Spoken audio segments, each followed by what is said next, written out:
কুড়িগ্রামে জুলাই গণঅভ্যুত্থানের দ্বিতীয় বর্ষপূর্তি উপলক্ষে সংবর্ধনা ও আলোচনা সভা অনুষ্ঠিত।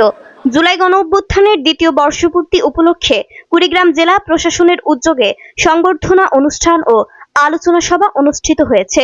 অনুষ্ঠানে জুলাই গণঅভ্যুত্থানে শহীদ ও আহতদের আত্মত্যাগ গভীর শ্রদ্ধার সঙ্গে স্মরণ করা হয়। বক্তারা বলেন, জুলাই গণঅভ্যুত্থান দেশের গণতন্ত্র, ন্যায় বিচার ও মানুষের অধিকার প্রতিষ্ঠার সংগ্রামে একটি গুরুত্বপূর্ণ অধ্যায়। এ চেতনাকে ধারণ করে বৈষম্যহীন, শান্তিপূর্ণ ও সমৃদ্ধ বাংলাদেশ গড়ে তুলতে সবাইকে ঐক্যবদ্ধভাবে কাজ করার আহ্বান জানান তারা। অনুষ্ঠানে উপস্থিত ছিলেন ছাত্রদলের সাবেক জেলা সভাপতি আমিনুল ইহসান, ছাত্র শিবিরের জেলা সভাপতি মোশাররফ হোসেন, ছাত্রদলের বর্তমান জেলা সভাপতি বিপুল ইসলাম ও সাধারণ সম্পাদক সোহেল।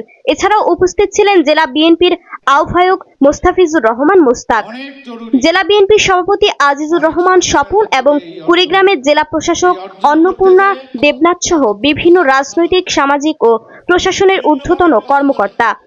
অনুষ্ঠান শেষে জুলাই গণঅভ্যুত্থানে অবদান রাখা ব্যক্তি ও সংশ্লিষ্টদের সম্মাননা প্রদান করা হয় এবং শহীদদের আত্মার মাগফিরাত ও আহতদের দ্রুত সুস্থতা কামনা করা হয়।